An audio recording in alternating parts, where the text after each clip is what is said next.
A new survey looks at the level of hockey interest in Thunder Bay. A multi-vehicle crash claims the life of one motorist. And hundreds of Canadians victimized by the heartbleed bug.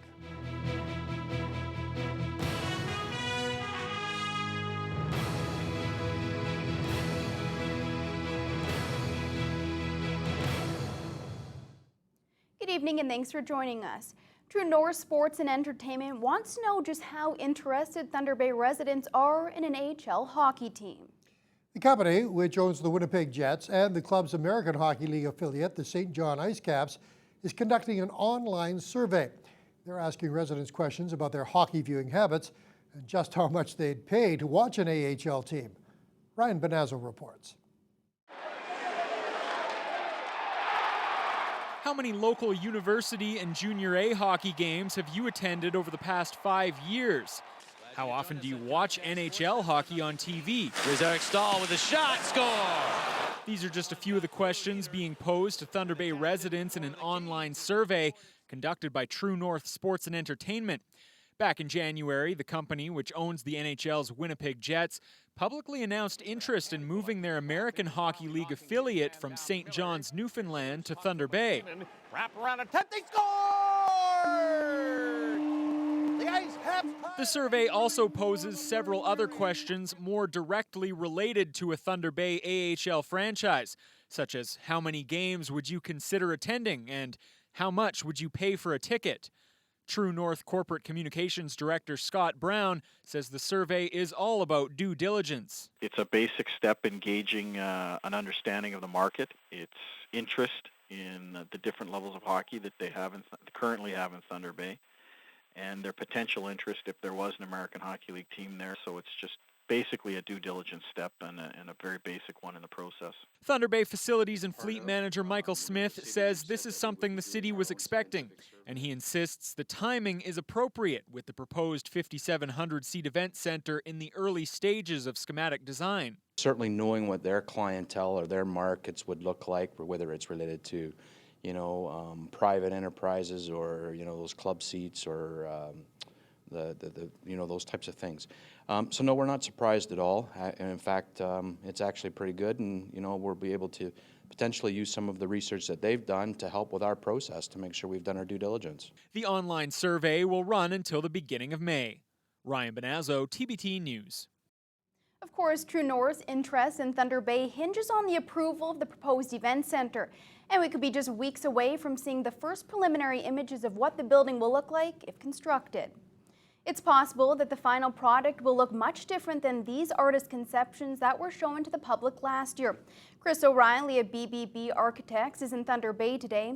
He says the design is starting to come together.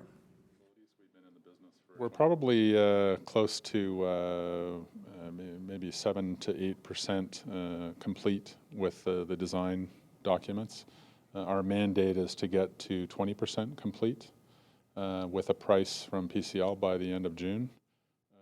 But O'Reilly notes some initial images could be available to the public in just a couple weeks' time.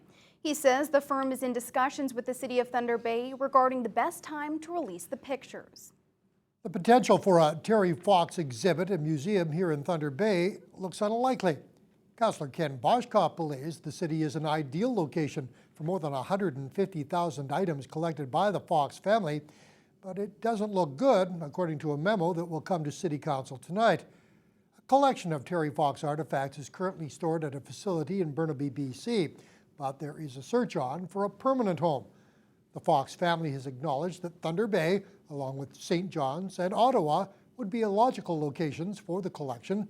However, the family's vision for a museum and research center of about 55,000 square feet is for in the Vancouver area.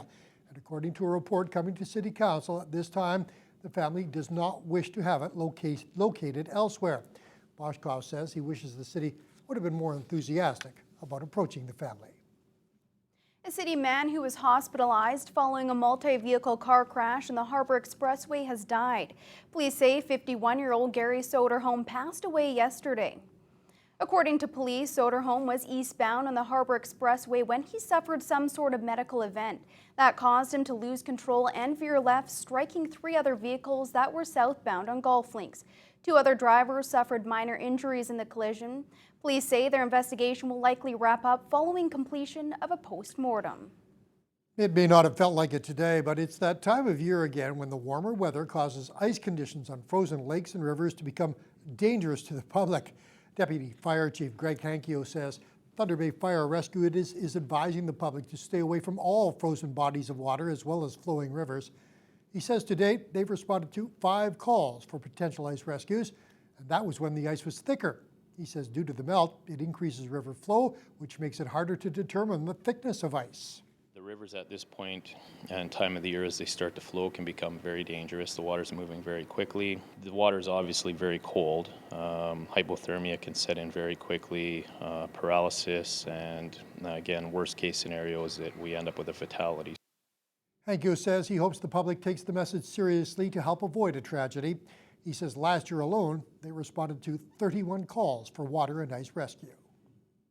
The Voice of Business in the region is weighing in on the idea of storing nuclear waste, but the Northwestern Ontario Associated Chamber of Commerce isn't ready to take a stance on the controversial issue. NOAC members discussed nuclear waste during their spring annual general meeting this past week in Geraldton. A number of chambers the group represents are in communities currently involved in the nuclear waste management organization's Learn More process.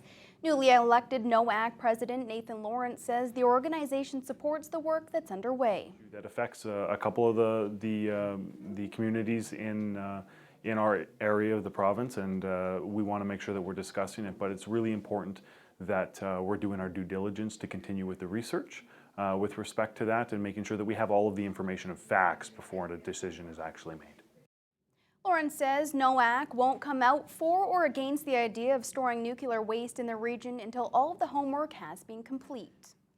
Some local churches and other faith groups are joining Poverty-Free Thunder Bay in their concern about several government bills that will be lost if there's a provincial election.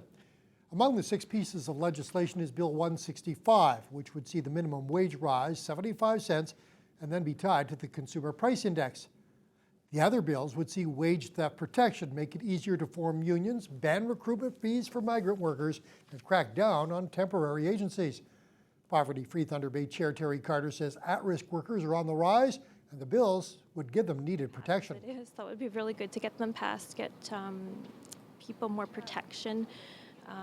The thing is, precarious work has been more the norm since the recession. More and more people are working these minimum wage kind of jobs. Graduates aren't finding work, so it'd be good to give them some protection. The intention is to bring the incomes of people who would be regular, have sufficient employment, obviously, because $14 an hour has to be times something. Bring them up to the poverty line, and then it would be indexed after that to be maintained in accordance or to match cost of living increases. Poverty-Free Thunder Bay says in order to help get these bills passed, people need to express their concerns to MPPs Michael Gravel and Bill Morrill. One of Thunder Bay's busiest streets will be partially closed for water main repairs tomorrow. The eastbound lane of Oliver Road between High Street and Winnipeg Avenue will be shut down from 8 in the morning until 4:30. City officials are asking motorists to plan ahead and take alternate routes. The Walk a Mile documentary series is now on DVD and will be making its way into classrooms and workplaces around Thunder Bay. City officials announced today the release of the short films and a website which are aimed at reducing racism and discrimination. That series will now be used as a tool to help get dialogue going in the city. Phil Darlington has more. This is Thunder Bay. On the premiere night of the Walk a Mile documentary series, city officials say that over 200 requests were made for a DVD copy of the films. That's 10% of the current stock that's up for sale now through the City Hall and the film's website. City Clerk John Hannum has been with the project since its inception, and he sees the film as a tool to change the way people think. The films are clearly impactful for what they are, the messages and the stories that they tell. And certainly the challenging questions that they pose for people going forward is how do you deal with that knowledge and understanding that the films bring across? Thunder Bay's Aboriginal liaison, Anne McGiskin, is new to the series and likes where the messages in the films are going. It was very surprising. Very enlightening, though, to have a broader understanding of where we need to go in the community. The parts of the community will include schools and workplaces. You know, grades 7 and 8 up is, you know, certainly suitable target audience. So throughout high school and certainly at the college university level, in terms of you know, promoting dialogue and discussions about the issues that are explored in the films. In each of the films that are in the DVDs, so each 5 of the films will have curriculum that's developed to go with them. And it'll just help to break the messages down so that there's broader understanding and also develop more community conversations to go with the films. That curriculum will be developed in part with facilitators, which are partially funded by the proceeds of the DVD sales. Hannum also says the short films will be submitted to a few documentary film competitions, and they are looking into screenings for other communities outside of Thunder Bay. Phil Darlington, TBT News. It's not every day that a college student gets to have their work debut on the full-size screens at the Silver City Movie Theatre. But graduates of Confederation College's film production program are getting to do just that. A total of 29 student films will appear on the big screen this Thursday starting at 7 o'clock. The premieres are open to the general public and the event is free of charge. Movie lovers are encouraged to arrive about a half an hour early, and attendees can also make donations towards the Starlight Foundation. The movies range from comedies and dramas all the way to westerns. This year we've worked really hard on these films and we're really excited for them to be shown at the theater. I'm really excited for the community to come out and see our work. We just want them to really sit back and enjoy and just experience watching our films. For more information on the film night, you can visit the college film website, conflicts.com.